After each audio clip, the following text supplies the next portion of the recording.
Good afternoon, ma'am. I'm Deepthi from Curious Times, and we welcome you to this session of Children's Day. This is our special edition for children, and our theme is Every Child is Special. We are delighted that you could take out some time after your school hours to be with us. Thank you, Ms. Deepthi. Very nice of you. And it is my pleasure because like you said, and the theme is very close to my heart. Yes, children are very special. And the reason why we are here is because of them. Thank you so much. I'm the principal for Niraj International School. Thank you on behalf of the school as well. Thank you so much. So, ma'am, quickly discussing our topic. What has happened is there is a lot of benchmarking that we do, and why a topic Every Child is Special is coming is like we want to understand how we can give emphasis to each and every child. There's a lot of benchmarking we do. We've decided over the years that what works, what does not work, right? And then everybody is chasing the same goals, while every child has something inherent to offer or something unique to offer to the society and to the nation, right? So that's basically your words on that, and then give us some examples, how you found that around in children and your experience, and that helps our audience also understand how it works versus just running after a certain target or goal.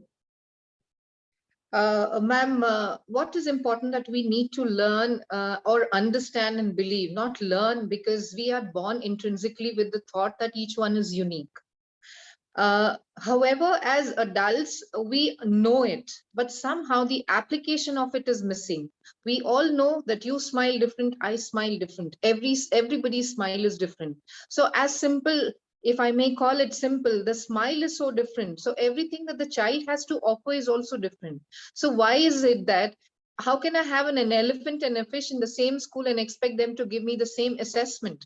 That does not work. Or the same teaching. I cannot teach an elephant in the manner that I'm teaching a fish. The atmosphere, the ambience, everything is different. The learning strategy, the TLMs, everything is different. So when we look at that in the species itself around us, how is it that we want to treat our children any different? We have to treat the children in the manner that whatever they are capable. More often than not, we add a number to the children, which is not fair to us. Because a number is something, am I going to look at only how well I put it on paper? Well, that's not fair. Because I cannot dance like the best of the dancers, or I cannot play, or I cannot be an Olympic champion like Niraj Chopra. I cannot do that.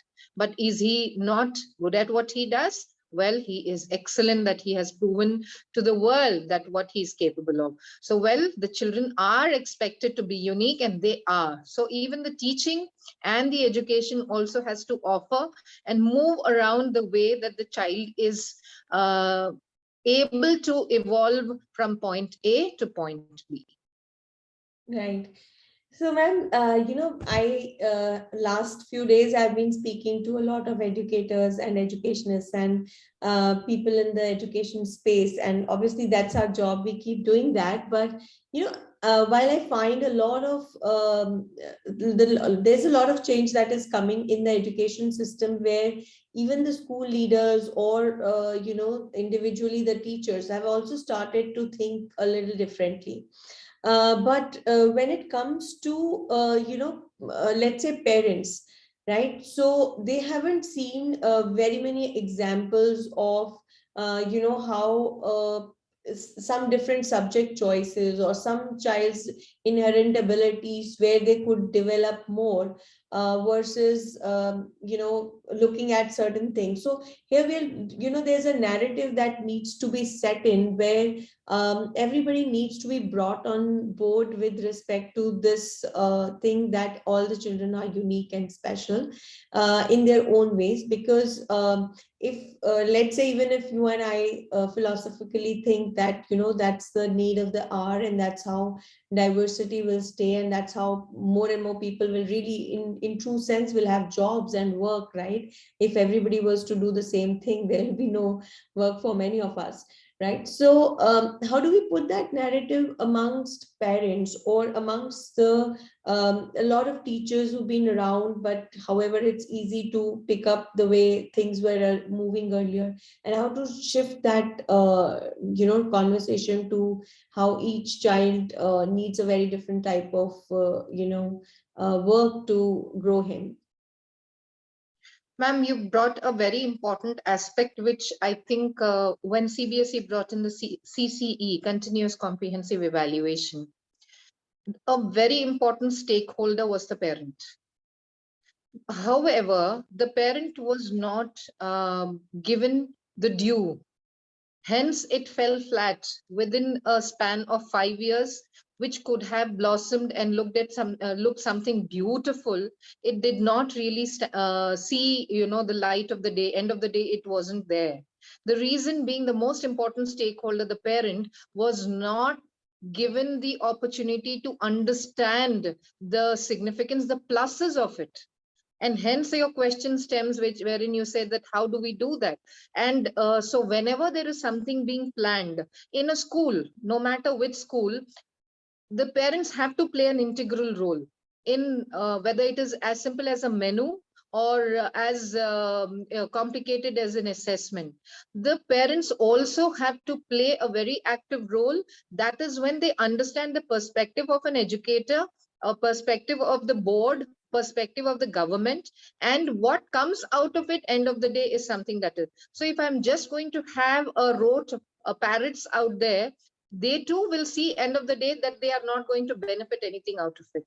Instead, if I'm going to make it skill based, give everybody something, everybody has a part, everybody has a voice. So if we can give them what they can and they will do well, then I'm sure. But the parents somehow have not been partnering with the school, or I would really request the government to have parents also participate actively into these kind of things, which didn't happen.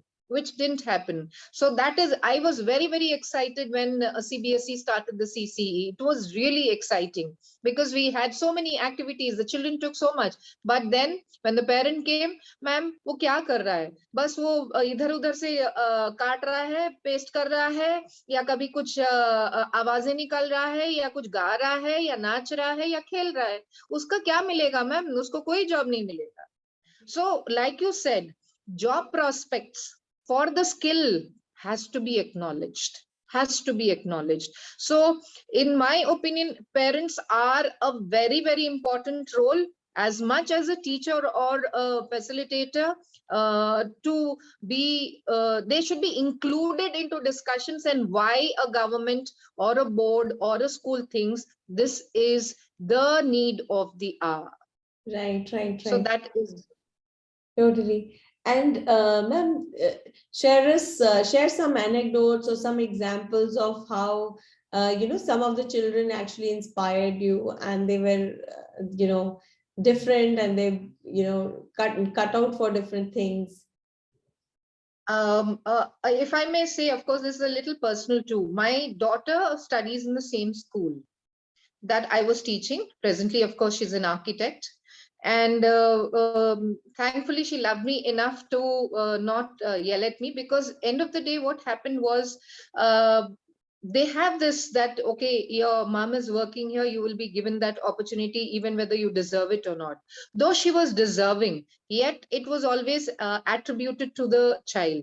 So there was one point in time, not only this one, what you call, not my daughter, even many children, when we are speaking about values, about ethics, about morals, uh, as simple as jhoot mat bolo.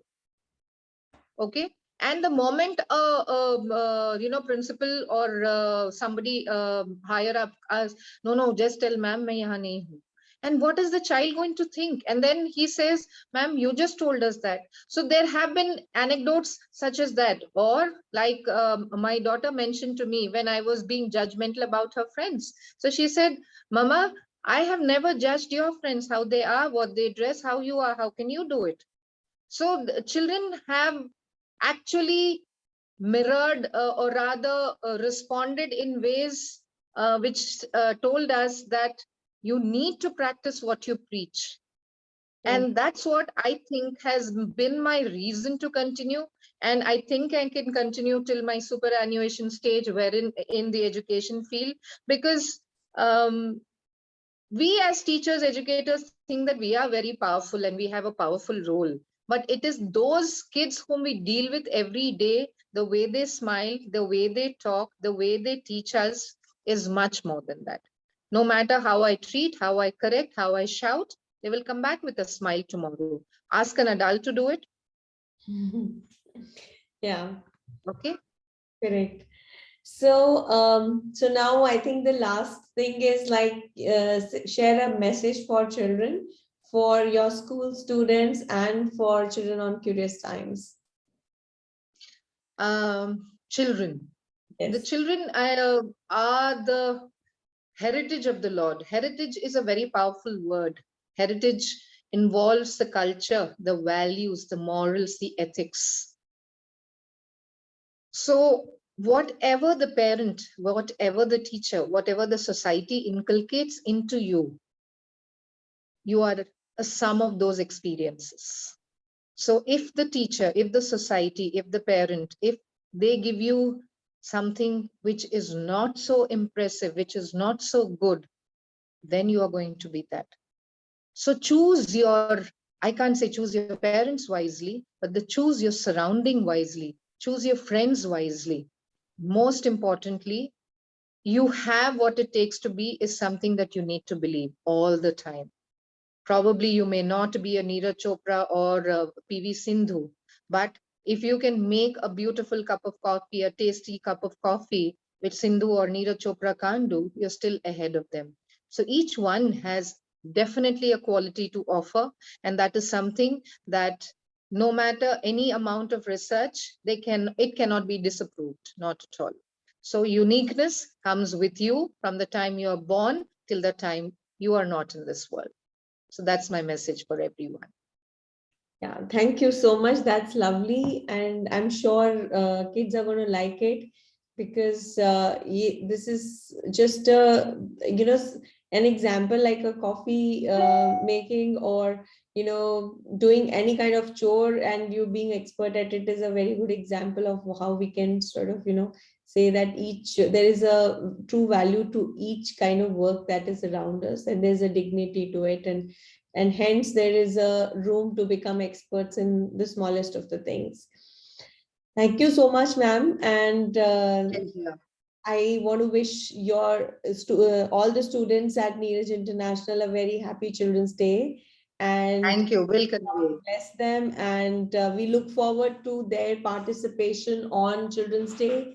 All the children are most welcome. We will be sending Sure, sure. across your videos, and at the same time, we'll be hoping to receive a lots of participation from them. Sure, sure. We'll do that. Yes. Thank you so much. Thank you. Have a good day, Ms. Deepti. Thank you. Pleasure connecting with you. Yeah, same here. Thank you. Thank you. Have a good day.